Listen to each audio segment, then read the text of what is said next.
someone saying at 4 I ate. At 4 I ate. 8 means in number 8. I ate. So at 4 I ate my lunch. So if that kind of language, do you think that is an academic language? And if not, why it is not academic language? So we write a lot of SMS, we write a lot of letters to friends, emails to friends and officials. And we also, because we are also in academics, we write our paper, we write our dissertation. And then normally our idea about academic writing, that an MPhil thesis is an academic writing, um, a PhD thesis is an academic a piece of academic writing.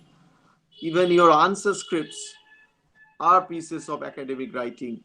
So these are the normal sort of loose definition of academic writing. But what is actually academic writing? Let me give you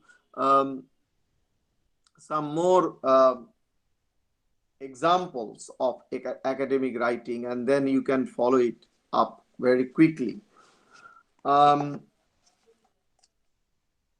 Say um, if I give you a paragraph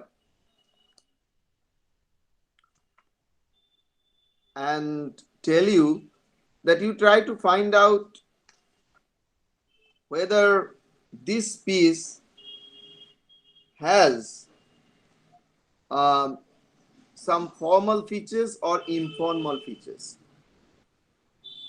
To tell you beforehand that one of the ways that we define academic writing is we look at the formal features and the informal features.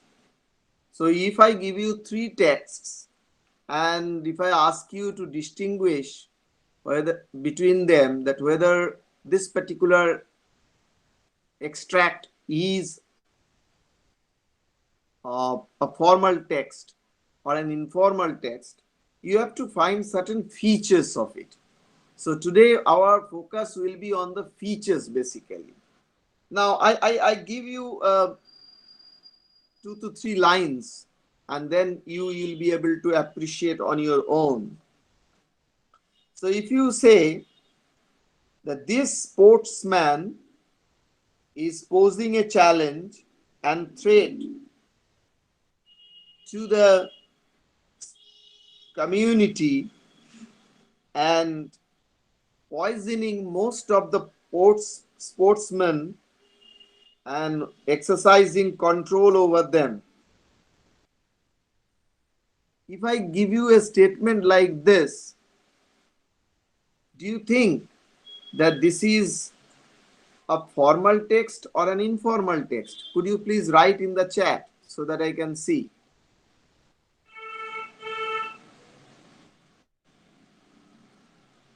Do you think that this is a formal text or informal text?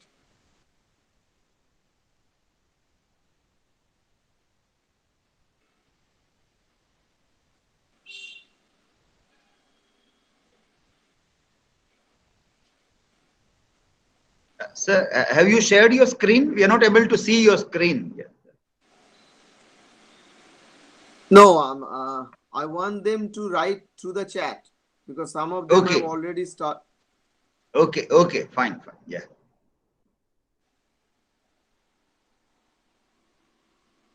So if you write in the chat, then I can see you quickly. It will be very easy for me to know whether you think that this particular extract, formal statement, Rohit has said, and Rohit, I agree with you. It is a formal statement.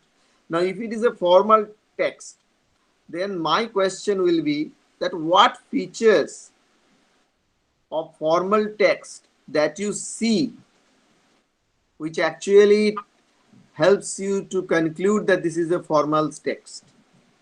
What formal features you see?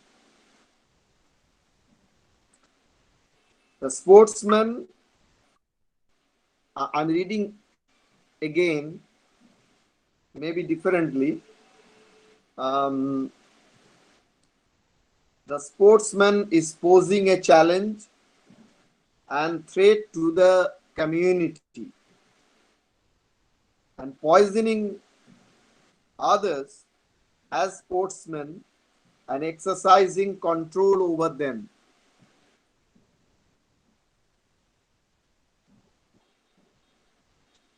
Right.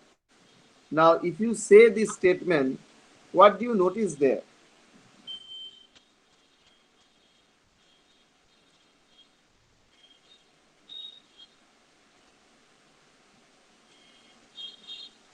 Yeah, you notice some terms. Now these words, are they formal or informal? Posing a challenge, exercising control. Do you use this in formal writing or informal writing? Sir, may I say something? Yes. This is Samya Gandhi. Acha sir, I think this is an informal writing as it seems to be mere an interpretation or based Okay. on someone's perception. Mm-hmm.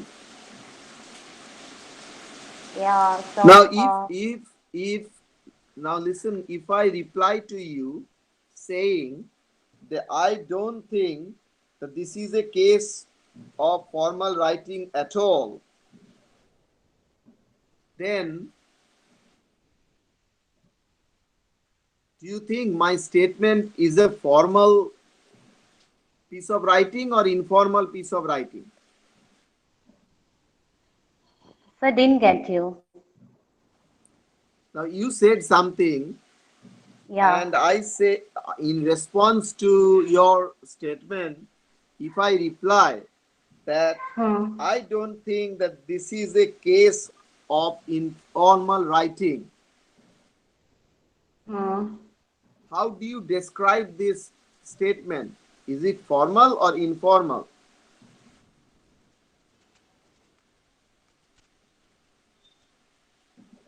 So I would say this as judgmental. Now, I have made a statement that I don't think this is a informal text. This is my Okay. statement. Okay. This is my statement. Yeah. It should be informal. Informal, sorry. Now, why As do you it is think it based is on someone's informal? because it is based on someone's perception. So what one is seeing, perhaps it may happen that other will see it uh, through different perspective. So, what is that? When I say that I don't think this is a case of informal writing, what I am Yeah. doing, I am using a subjective language. I don't think, Yes, sir. Perhaps.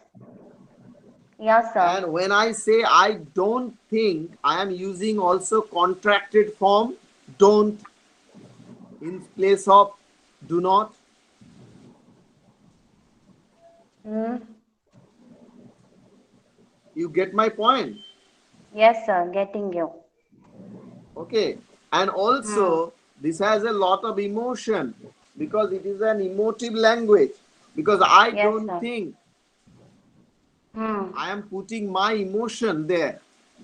I don't Yeah. think it is subjective language, it is emotive language, and it is also using a contracted form, Yeah. right? So Hmm. basically, this is a spoken argument. Yes, sir. We cannot classify it straightway as formal or informal, but there is a sort of, because when we talk about formality, we look at the formal vocabulary. Now Yes, you may sir. ask me that what is a formal vocabulary? Hmm. Now the formal vocabulary is For example, um, when we said exercising, it is a formal vocabulary. When we say posing, it is a formal vocabulary. So posing, exercising, these are formal vocabulary. Yes, sir. Now another thing happens in academic writing. With formal vocabulary, we also use a lot of hedging. Now what is hedging? Hedging means you don't take any side quickly, or you do not argue something strongly.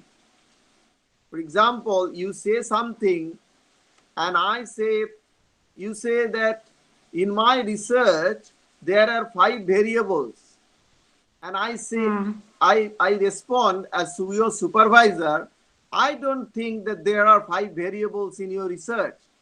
Now this is a very strong statement.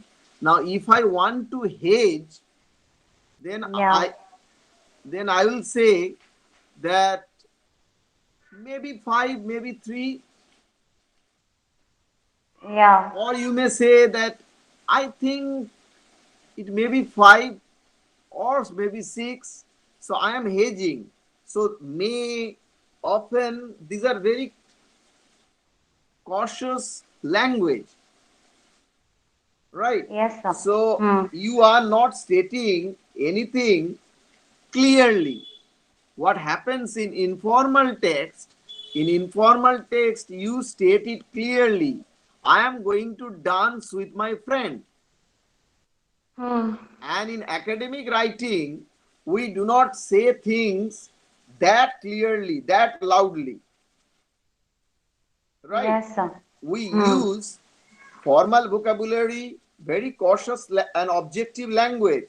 For example, when you say I think, I believe, I state, I am of the opinion, these languages, these are actually markers of objective language. That you are trying to objective. I think. Yes, sir. Right. Sorry, I said the other way thing. You don't say I think, I state. Because if you say I think, I state, that means you are becoming subjective. Subjective. So you try to be objective. Yes, sir. So you use passive voice. Right. So instead of saying I will assess your scripts, in informal language I will say I will assess your scripts, and in formal language I will say that your script will be assessed by professors like me. Yes, sir.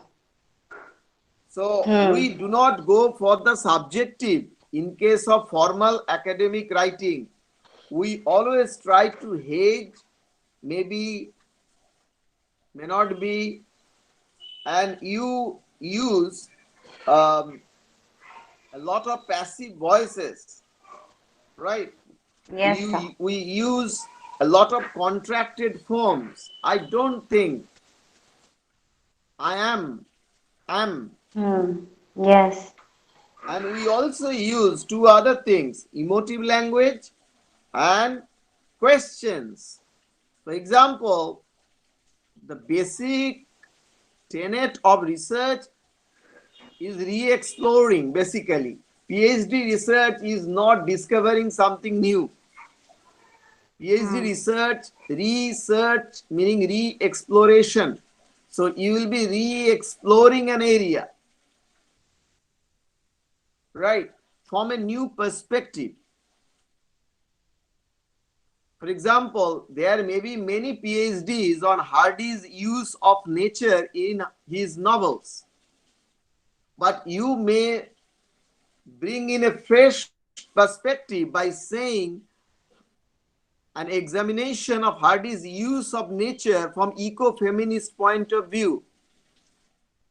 So ecofeminism is a perspective, and you are re-exploring Hardy's use of nature from the eco-feminist point of view, from a different perspective.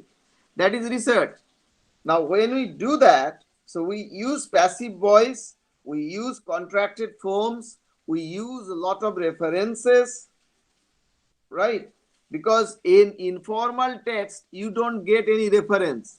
When you send an SMS chat, you don't send any reference following MLA style sheet or APA style sheet or any style sheet. You just write. But when you write academically, you use your references. So, um, if we try to distinguish between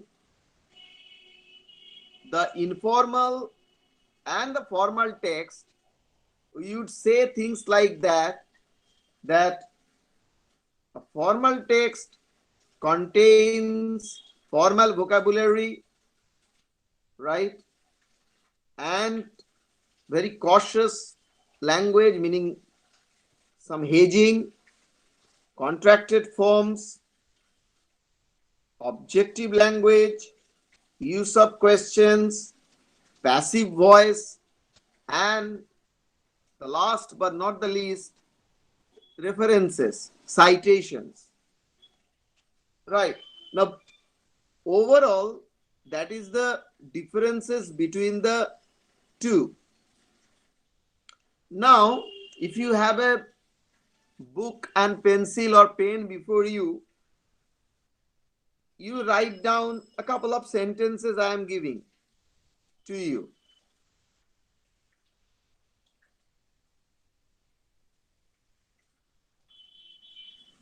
Number one,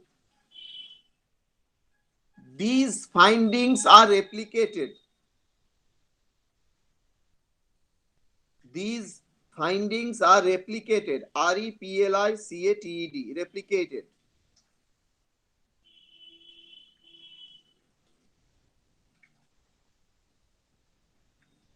Number two, the discussion in this paragraph will be confined to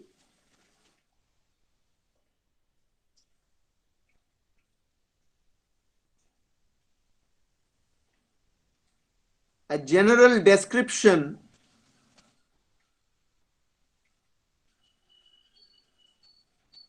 of the problem.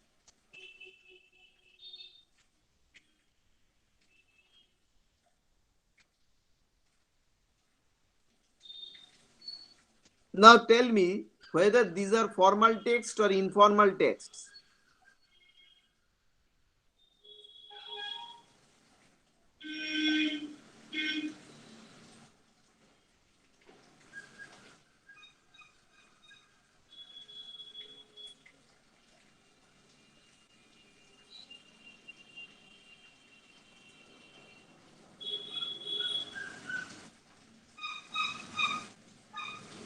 And if you think that they are formal texts or informal texts, tell me why do you think that they are formal or informal?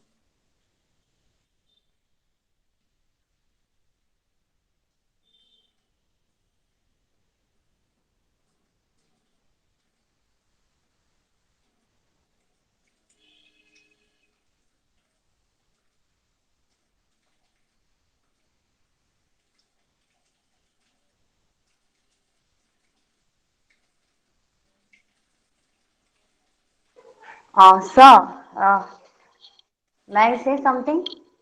Yes. Actually, sir, there's two sentences. These findings are replicated. I cannot say anything because I'm already in confusion state. Another one is the discussion in this paragraph will be confined to a general description of the problem. Both are related to research, and in a way, both seems to be formal, but Yeah, I'm both not are sure. formal. You are right. Yeah. because Yeah. both are formal, because you see that both have used passive voice Yes, and sir. both have used objective language. You are Hmm. not saying my findings are replicated. Yes, sir. Sorry. You are saying the findings are replicated. Yes. And these are the sort of language we often use in our research. Yes, We sir. use in our research terms like findings, replicated. Hmm. For example, if you have a recorded interview with someone, you use that data was transcribed. Yes, sir. So, these use of the passive and objective language are the features of academic writing. Writing. Yeah.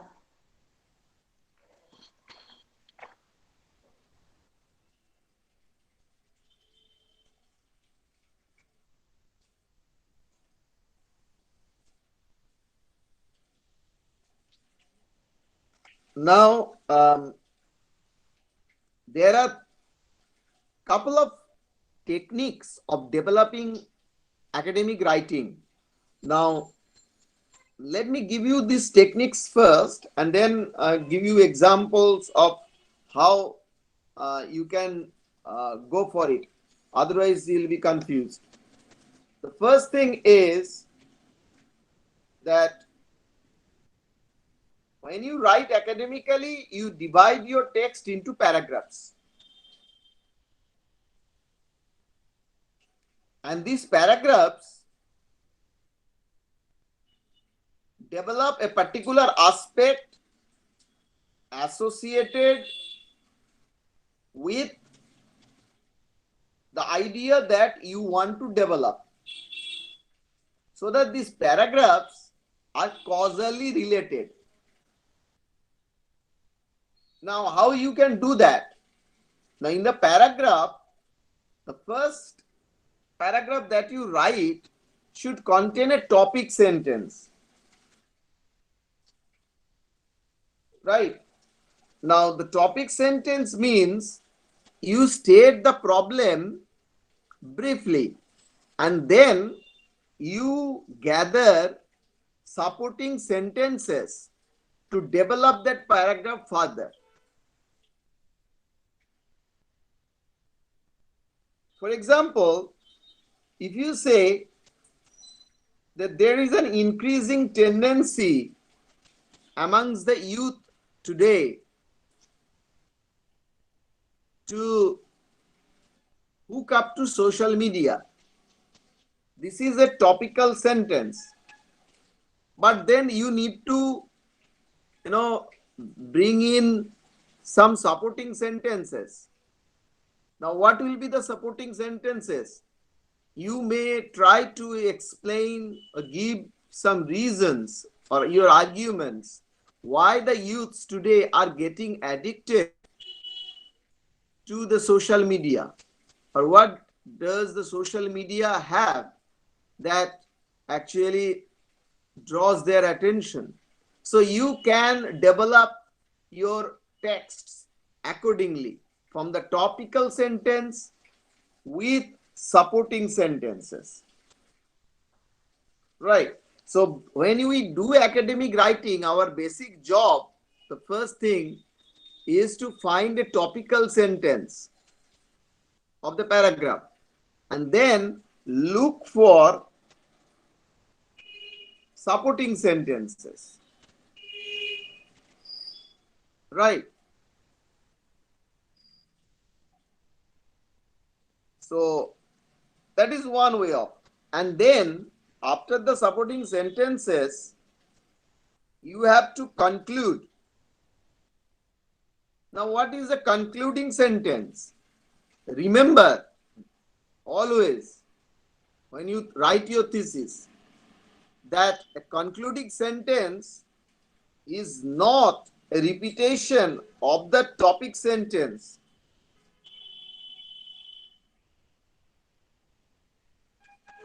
Is not a repetition, but definitely it includes a summary of your earlier arguments presented in earlier paragraphs.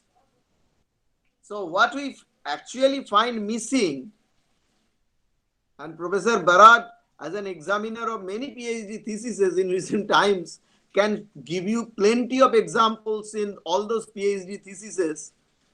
They are often actually are full of such things. But while evaluating a thesis, professors usually ignore a percentage of this kind of things. But they are full of it.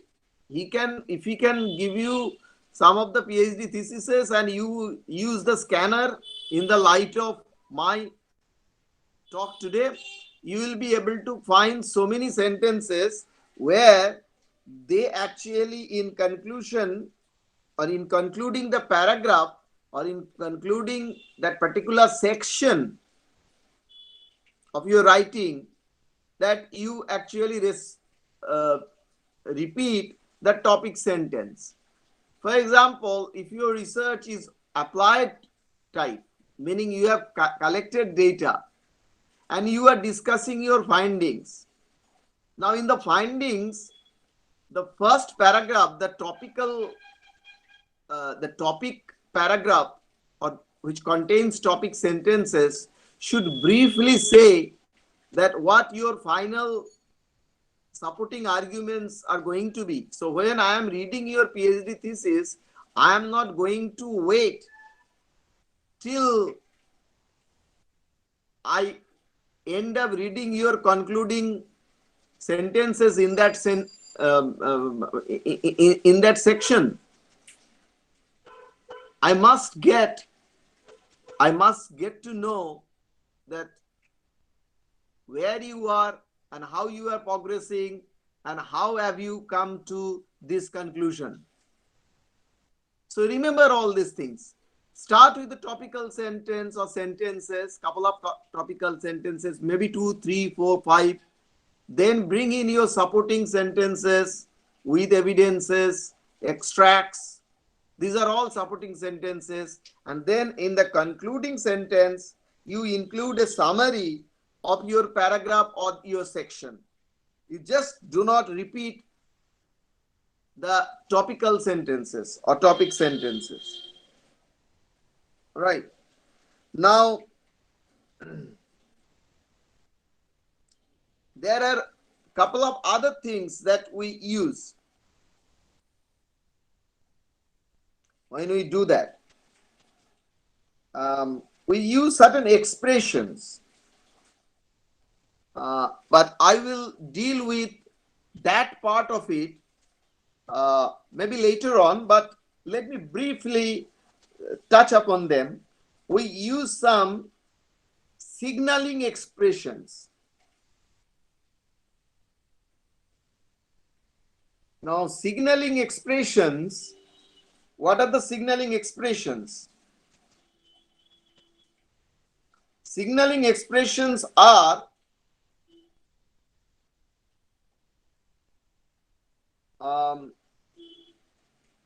you may say, like indeed, as a result, prior to this, however, although, because of, therefore.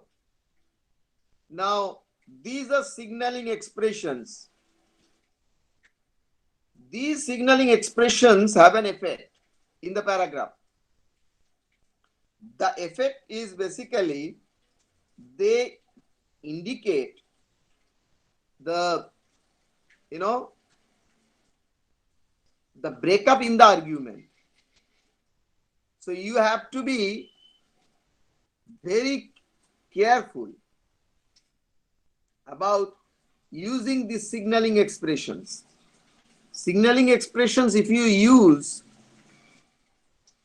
while writing your thesis in every paragraph, then what will happen is the assessor who is actually assessing your thesis will be very much confused with the so many turns in your argument. So these signaling expressions actually should be used selectively and cautiously because they indicate the turn of the arguments. The turn of the arguments is very important. Now let me give you an example. Suppose you are researching on giving feedback on students' writing, and you begin like this. Listen to the couple of sentences I'm giving you. Research on feedback, on teacher feedback on students' writing usually tells us that they are corrective feedback. As a matter of fact, half of the research is devoted to that. Besides analyzing the quality of the feedback given, this paper will first deal with what feedback is and then indicate how feedback has helped students. Stop. So what I have done, I have used such signaling expressions like usually, as a matter of fact, besides, then, in a paragraph. In a paragraph which can be rephrased as my topic sentences. Now, if I am your supervisor, then I will actually strike off all these expressions because they actually show the turn of the argument. You should use this turn only when you are shifting from one argument to another, or you are presenting one evidence after another as a supporting sentences to your topic sentences. Not randomly. You have to be very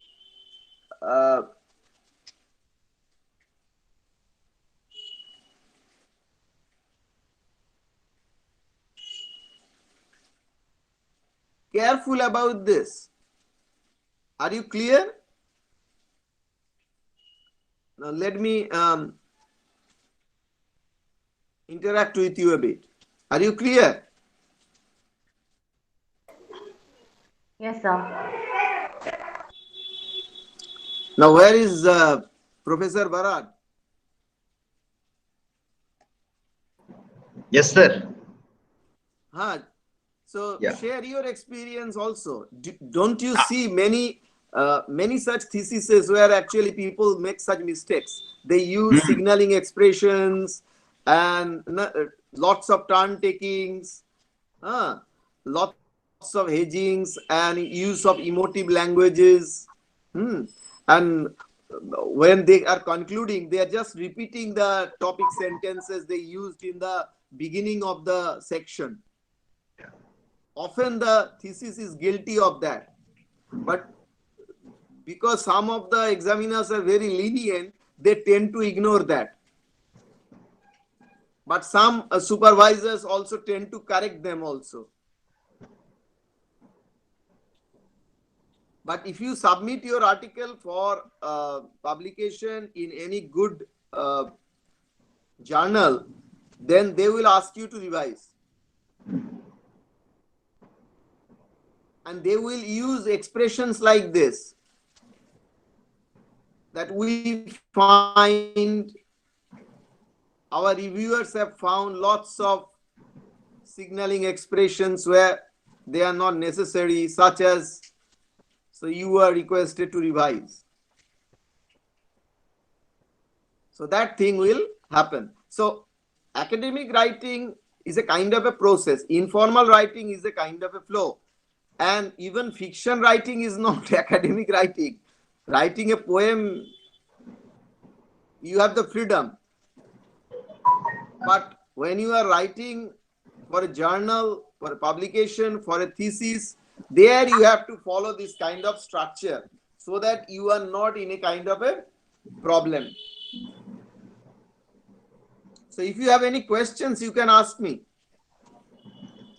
And then I will move to the next. Yeah, if there are any reading resources also, like web links or any books which can be recommended, that will be very helpful to the scholars. Yeah, I have actually made a list of that and I will share with you today. So that you can distribute among them.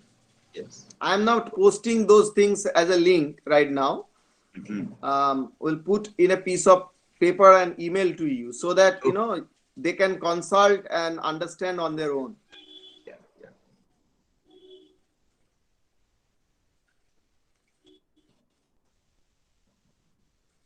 So if you have any questions, please ask. Otherwise, I'll move to the next thing. Yeah. Anybody, if you have any specific question, also, or you can come on camera and also ask questions. Yeah, you can ask voice questions, no problem.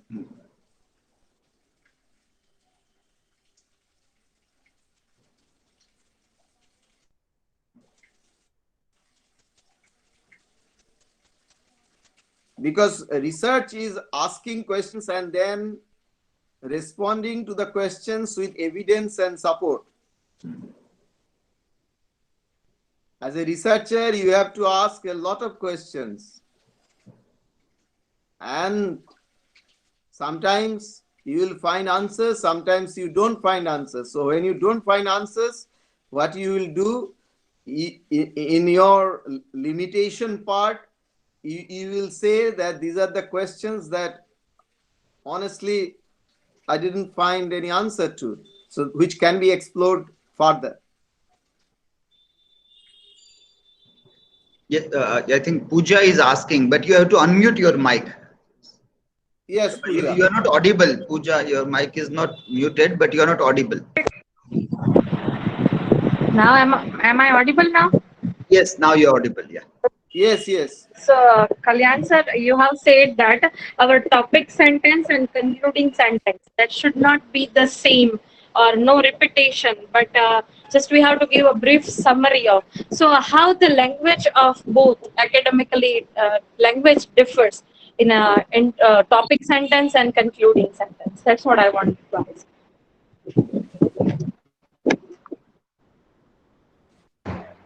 Okay, so Pooja's question, if I have got it correctly, let me repeat that question.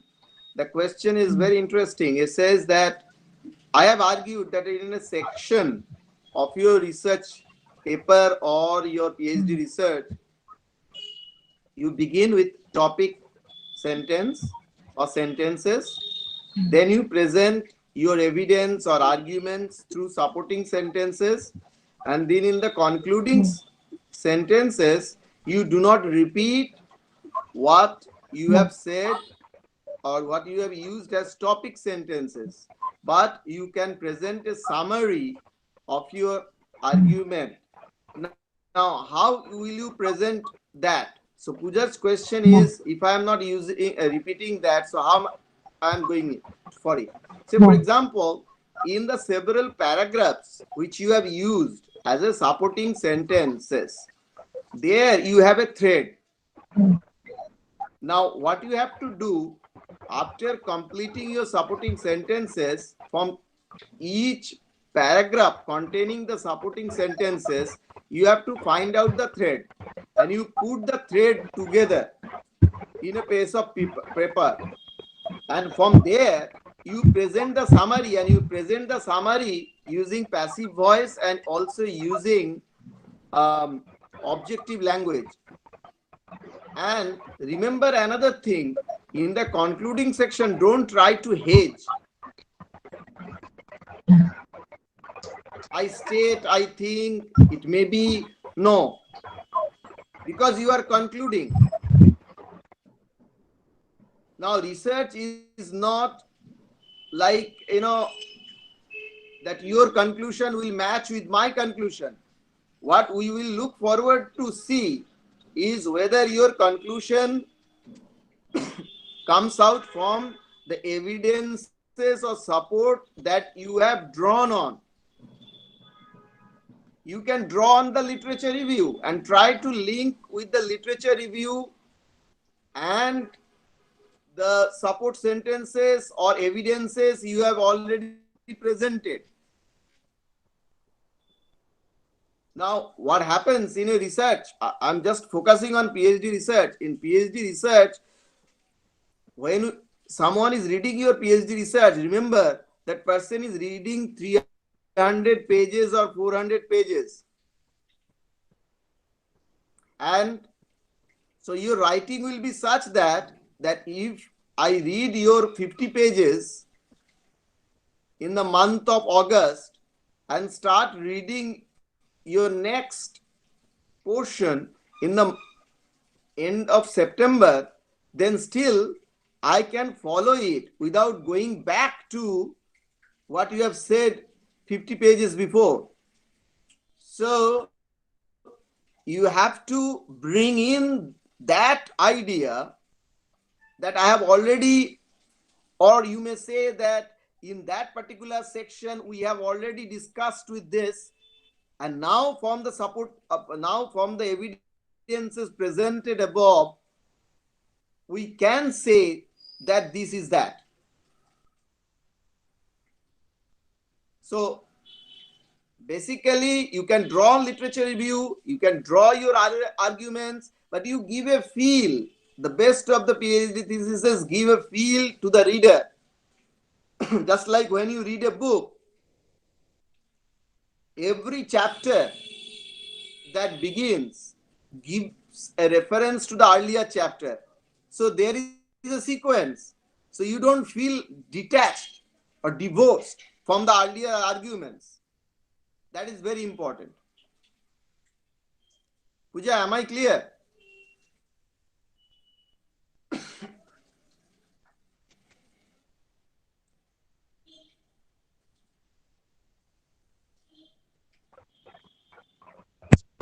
Okay. Right. So now let me move to the next couple of things very quickly.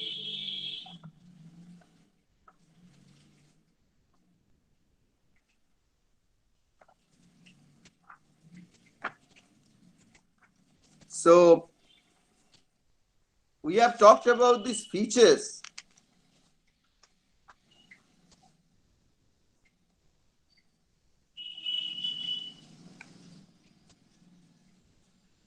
Now, one of the aspects of academic writing is using questions. Now, the questions are something that you can ask. These are self-asking questions. You pose the question and you try to address the question.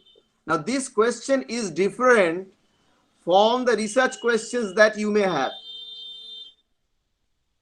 So, think like this, that you as a researcher is trying to deal with the issue and you are confronted or you are faced with a particular question and you raise these questions. And then you address that question with supporting sentences and try to conclude. Now, what I will try to do now, I'll quickly talk about critical writing a bit. Because critical writing is something that we need to deal with in the academic writing. Now, there are few things that I want to tell you quickly.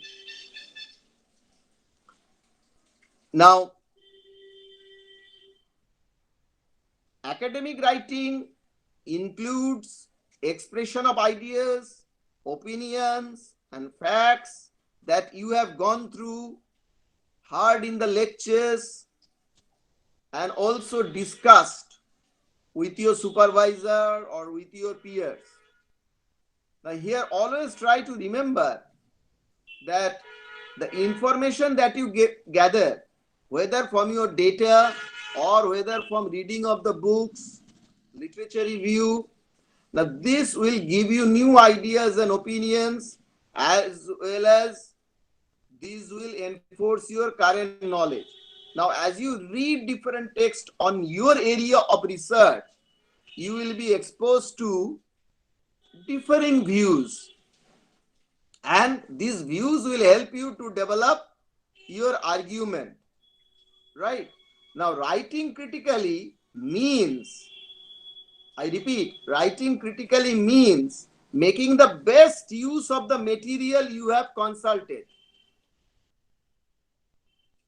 And writing critically involves careful thinking, a thought, analysis, comparison, and decision making. So, what are the things? 4 things: careful thought, analysis, comparison, decision making. Right? Now, what happens? Basically, students do not write critically. They either reproduce, a summary of the critical argument of a critic, and use lot of excerpts of criticisms, and then try to expand their ideas using informations found in the different sources and reproduce it. So in some of the theses, I have found that there are a lot of excerpts from different critics. That critic has said that critic has said that. We call them padding, Padding, padding. Now, I don't know how Professor Dilip Barad reacts to, but if somebody submits a thesis to me with padding, I will ask them to resubmit. Because that shows that you have not thought carefully, that shows that you have not analyzed properly, that shows that you have not compared your thinking with the thinking of the critic, and you have not come to a decision making whether you are going to accept the argument of that critic or whether you are going to reject the argument of that critic. So why are you reading a book or a reference or an argument of the critic? Either you accept it or reject it. If you reject it, you give arguments, supporting sentences. If you accept it, you give supporting sentences. But don't try to pad it up. That, okay, I have to give 400 pages. Let us put the chunks here and there. That is not writing critically. So writing critically, to be very precise, involves questioning. Now, these questioning are 2 types. The first is you question the argument of the critic, that why should I agree with the critic? And you literally raise that question about the opinion expressed by the critic in the topical sentence in your own thesis. You question that critic. And you question that critic, you then analyze his critical opinion, comparing the other sources, comparing the opinion of other critics. And then you come to your own decision making. Now, how it happens? I'll send some excerpts to Professor Bharat to share with you so that you can actually get to see the different features of such kind of a critical writing. So, for example, you are presenting a paragraph on an experiment.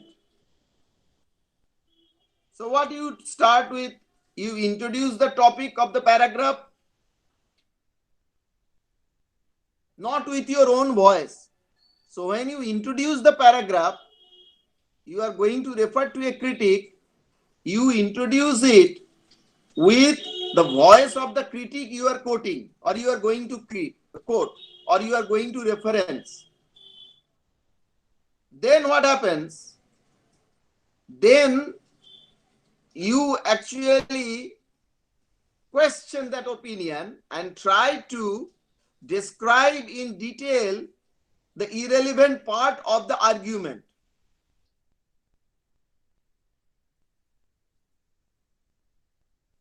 Then you do two things. The first thing is you analyze the references that particular writer or critic has used to present his view, and you, while questioning that view, present your arguments by drawing on others' views and your views.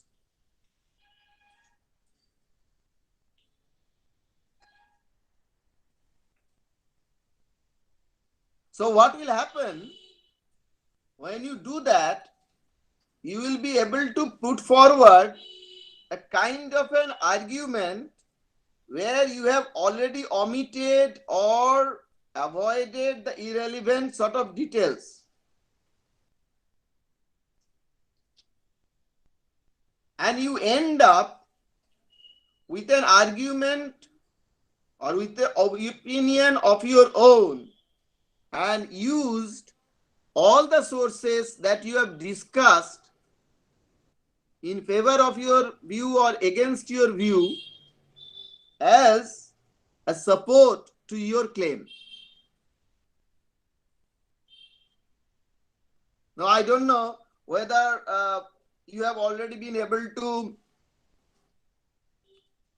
follow it, but let me repeat it again. First, you introduce the topic. And when you introduce the topic sentence or the topic of the paragraph, you deal specifically with the most seminal critical opinion. Suppose you are working on Hardy. I'm just referring to Hardy because many people have read Thomas Hardy. And there are a couple of very good critical arguments by Dale Kramer on Hardy. Dale Kramer is an authority on Hardy. Dilip, your thesis is on Hardy perhaps? Yes, yeah. Yeah. So Dale Kramer is someone who is known to you. Yes. So if you are following Dale Kramer's argument, so you try with Dale Kramer's argument, but you have to justify that why do you think that Dale Kramer's argument is of seminal importance? Why are you quoting Dale Kramer here? Why are you referring to his opinion? Why his opinion is so relevant to your research or to your argument? Right? Then you question Dale Kramer. Either you accept it or you reject it. In most cases, we quote and then we try to, put forward our own argument. So we reject the opinion. But sometimes we accept the opinion also. So you expunge those irrelevant part of the arguments and then use the references, other references, to support Dale Kramer's view. Meaning Dale Kramer, while expressing the view, must have supported his argument with the views of others. So if you say that Dale Kramer has argued this and that while drawing on Schopenhauer's philosophy of this and that, then you question Schopenhauer's philosophy, saying that Hardy in his letter to Thomas Watson has said that, so these two opinions do not reconcile. Right? So you show in your argument the disparity. Right?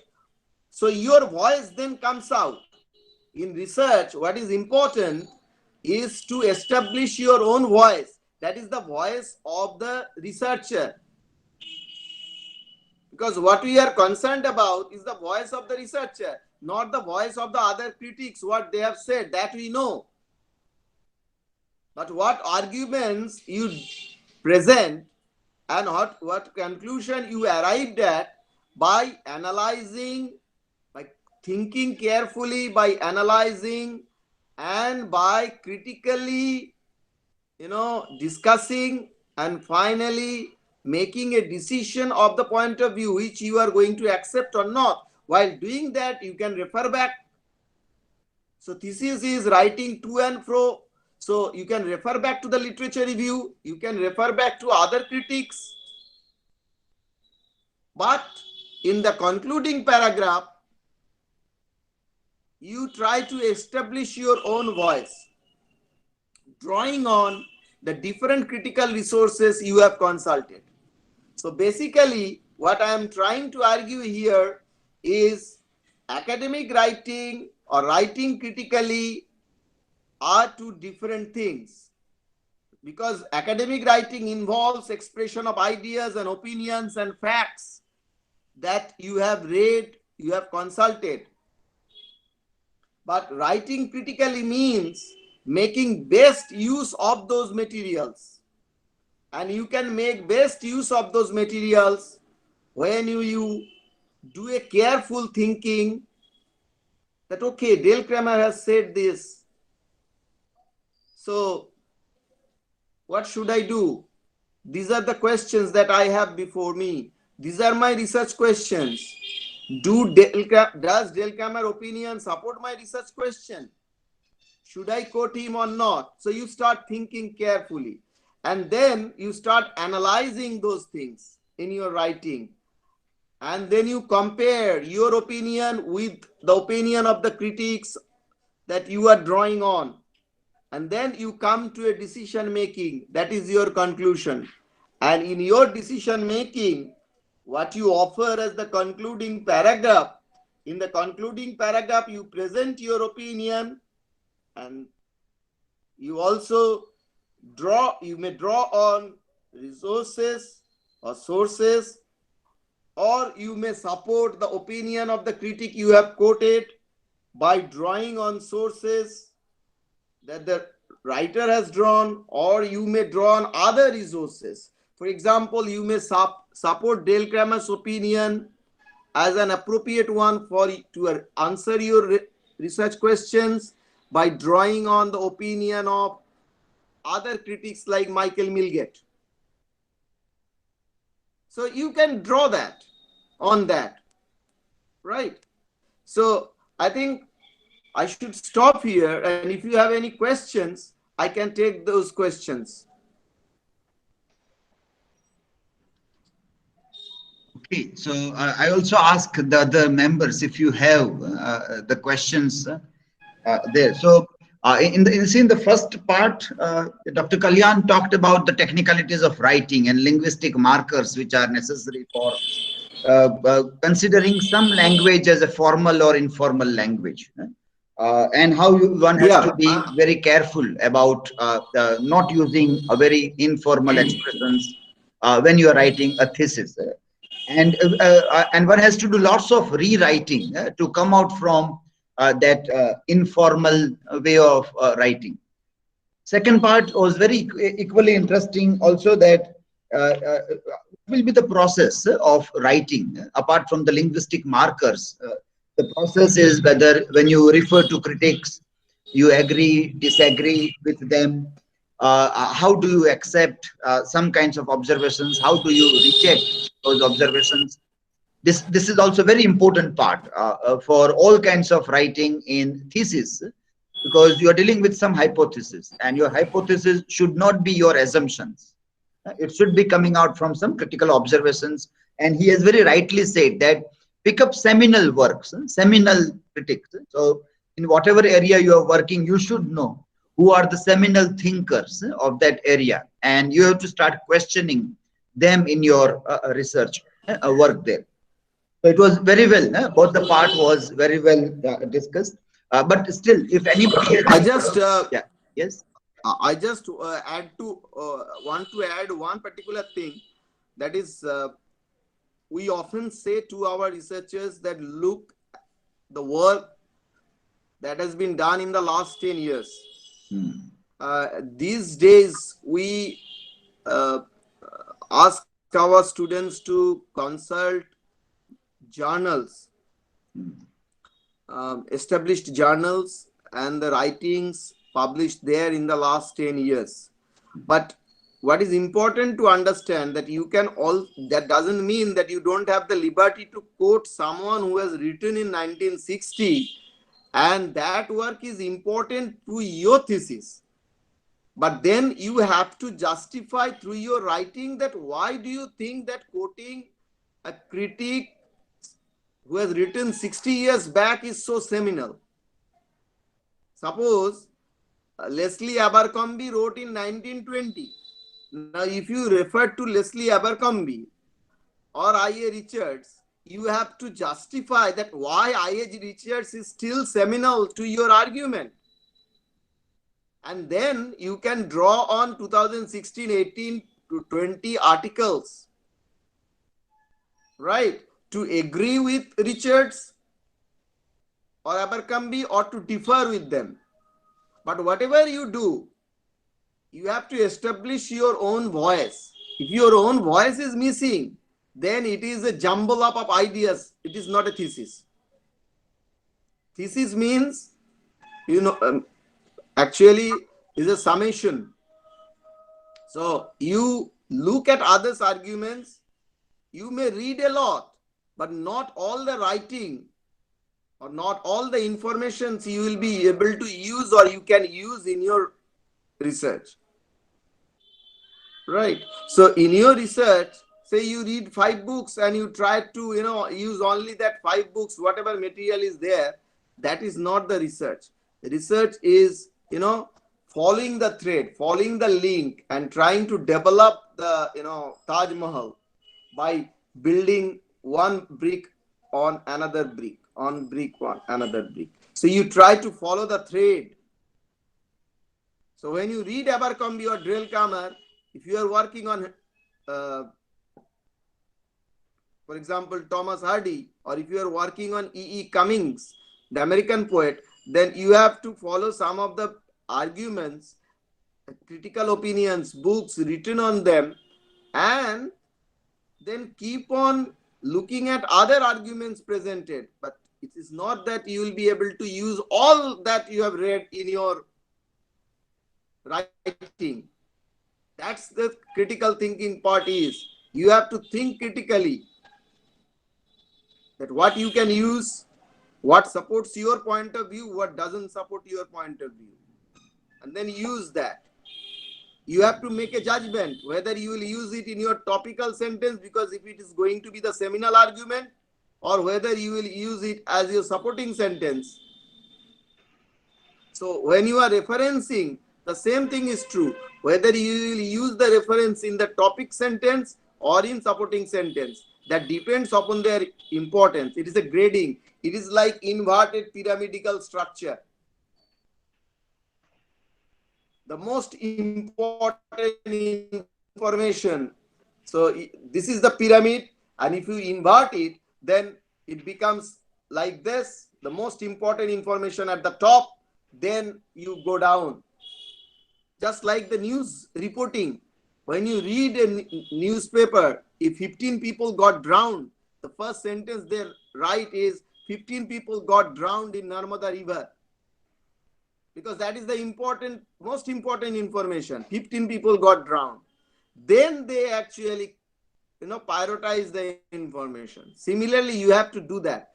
In the topical sentence, hit the most important argument for your thesis, follow the supporting, then sum up the thread in the concluding section, establish your voice.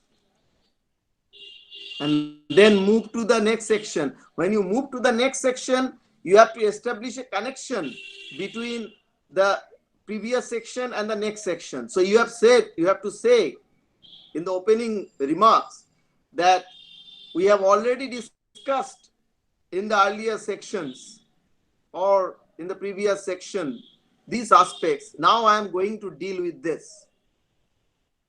So when I am reading your thesis, I can follow your argument without any trouble. Is any questions? Yes, you made a very interesting point, that decision making that the research scholars are supposed to do, that is very crucial and very important. So when you are facing your viva, it is this decision making that you are supposed to defend. And many times those questions are asked, that how have you come to this conclusion? Why have you walked on this path and not another one? And that is why the importance of defense in PhD viva is very important. So it's a very good point that when you refer to so many what kind of decisions you are making, that is very significant there. Thank you for making that point. There are some questions in the chat. I hope you can read. And yeah, the most interesting question comes from Prakruti Bhatt. So Prakriti's argument is that we are working or researching and development on an area where there are not much research actually, so and so. Not much have been written about it. Yes, can you tell me what you are trying to research on so that I can give you a specific answer?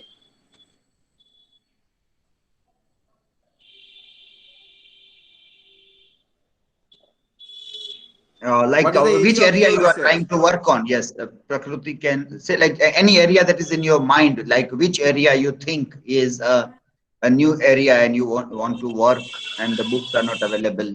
Anybody also can add to that question, that what do you think that which area according to you is very new and you are not able to find supporting arguments. So if you roughly hint at the area of research, then I can give you more specific answer. Yes, please. Sir, so if we are, let's say, researching on a topic in digital humanities or something along those lines, and the topic is very contemporary, so not many critics or scholars would have written about it. So how should we justify our arguments if we are researching in that field? No, see, I have a ready answer. That's why I wanted to know. Digital humanities is an upcoming area in the last decade, I would say. But it is an understatement to say that not many things are available. Even say publishers like Taylor Francis and Sage, they have published at least 10, 15, 20 books already on digital humanities. Right. And there are many people in India and they are also working and publishing on digital humanities. So you have to see when there is no paucity of journals, but maybe the thread you pick up, there may not be much work. Now, if there is not much work on that particular area, then you have to look at the allied areas. For example, digital humanities, if you are looking at the humanities sections, there may be less work. But if you look at the medical research, then there are lots of work. So you have to look at the allied discipline, right? That is one way out. The other way out is if there are less research, then no problem. Whatever research is available, you draw on them and you present your own argument. So that is a virgin area. It is more easy for you to place your own argument. You can do something seminal because nobody has talked about it. You draw on or you reference only those materials which are available and you present your argument, you establish your own voice, your own thesis. So that's much of a benefit. You have to work less. If you work on Hardy, you have to read more, many books, many articles. You may apply for Charles Wallace 1 month scholarships, and you can go to visit Hardy's home at Wessex, and you can collect some first-hand informations from there. You can go to British Library London by taking that scholarship. So the opportunities are there. It depends on the researcher, how determined you are, right? And these days, if you don't have access to any particular writing, if you can locate that who is that professor who has written, and if you send an email to that professor that you are working in this area as a researcher and you don't have access to that journal, that professor will immediately send you that article. People actually, I have worked on a particular area. If you want to read my work, that is my pleasure, that people want to read my work and cite them.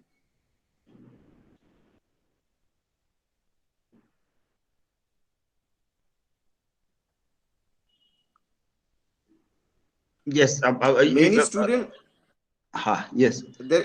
Another final questions. Can you give us an explanation of how and when scholars in literature need to include their critical arguments in their thesis?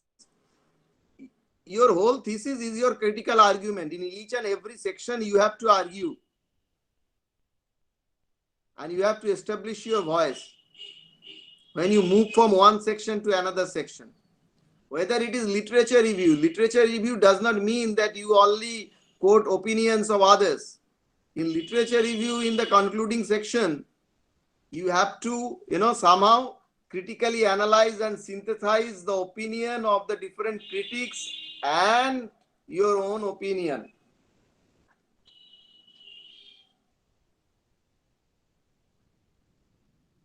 And you can also relate to your research questions, because your literature review need to be related to your research questions.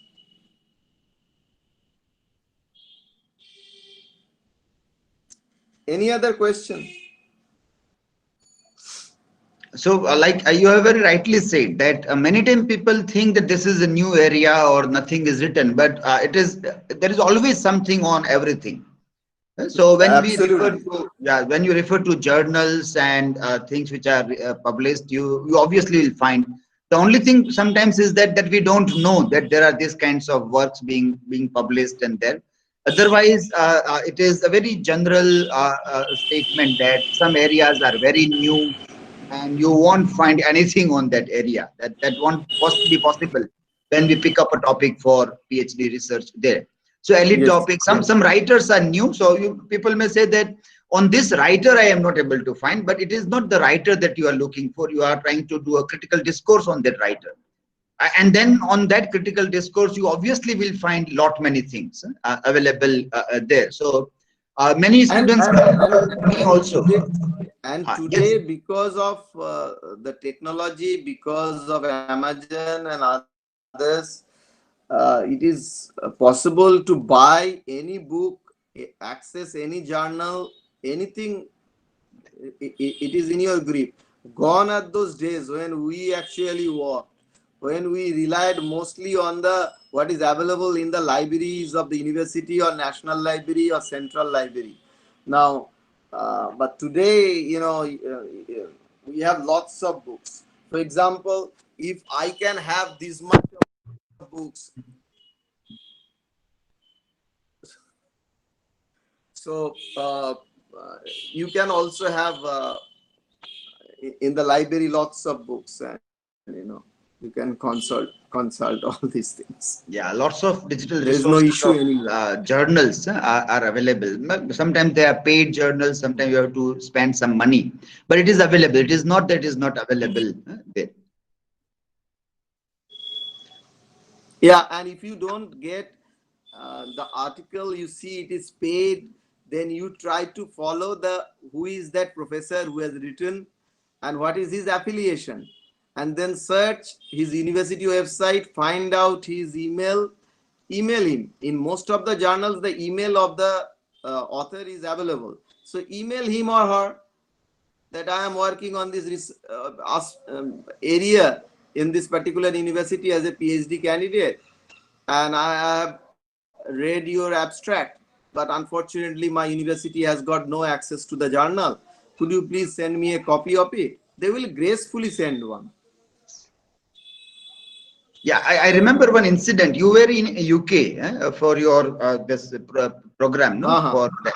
And I required some articles, but I was not having an access, institutional access to those, and they were very costly. And you were able to get it from your institutional access there in UK, and you downloaded and sent a PDF of some articles to me from there also.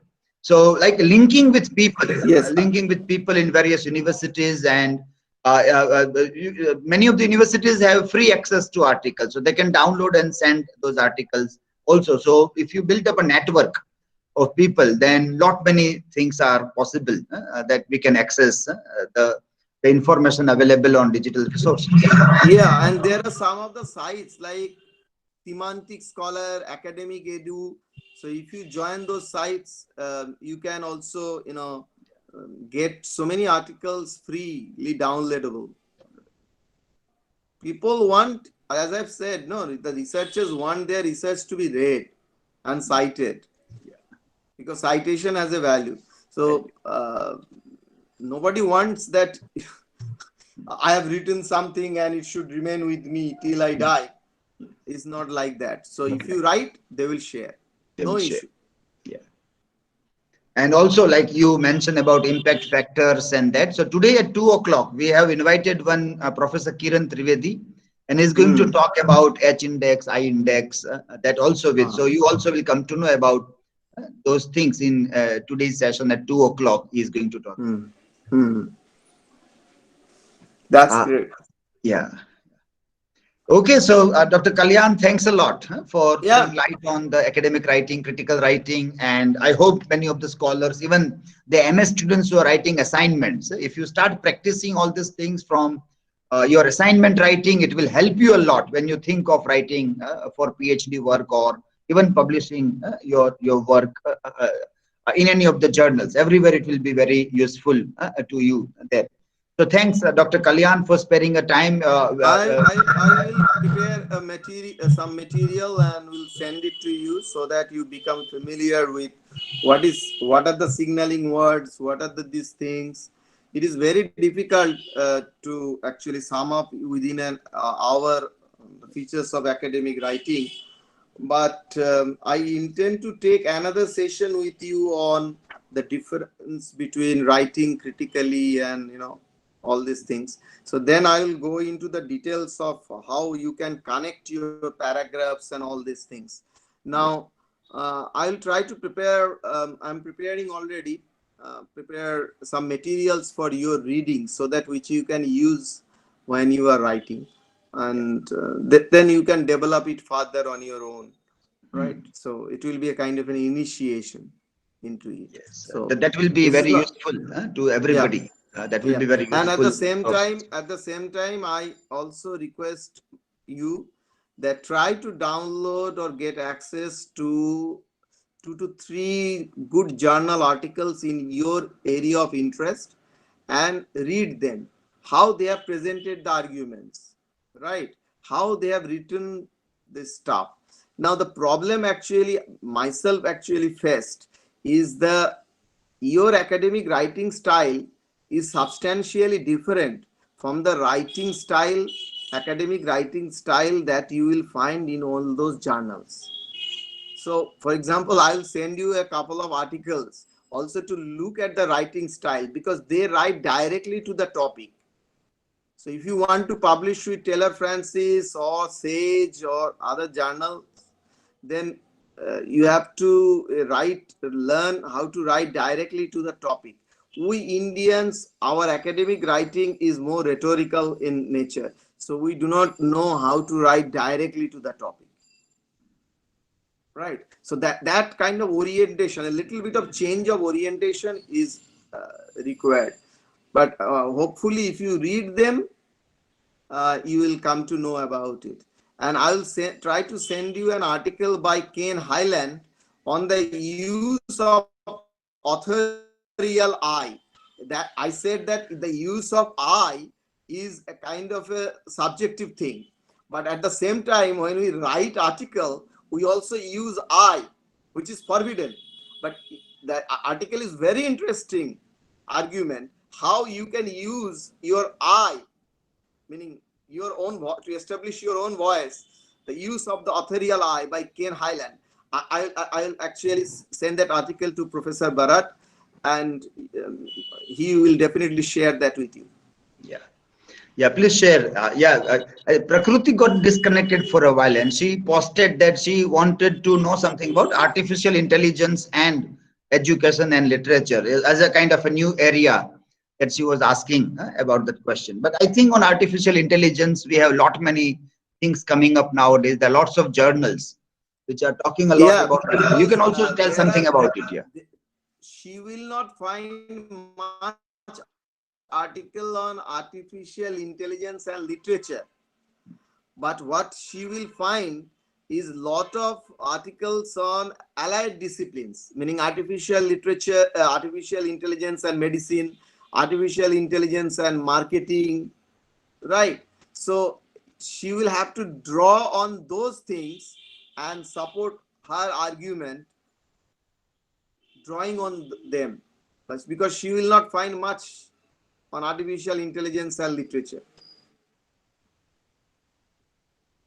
Yeah. And in the upcoming areas, you will always have to see the journals. You cannot always see the articles. Yeah. Yes. Thanks a lot, Dr. Kalyan, it was a very interesting talk. Yeah. We are very thankful on behalf of all our students. I am very thankful to you for sparing your valuable time. Your family members are suffering from COVID-19, as last night also you told me. It has disturbed a little bit of the family environment because everybody is worried about the infection of COVID-19. But still, you are able to give us some time. And as you have already committed us that you will talk on this, and you remain committed to your timetable. Thanks a lot, Dr. Kalyan, for being with us today. Thanks a lot. Thank you. Thank you. It's my pleasure. Thank you.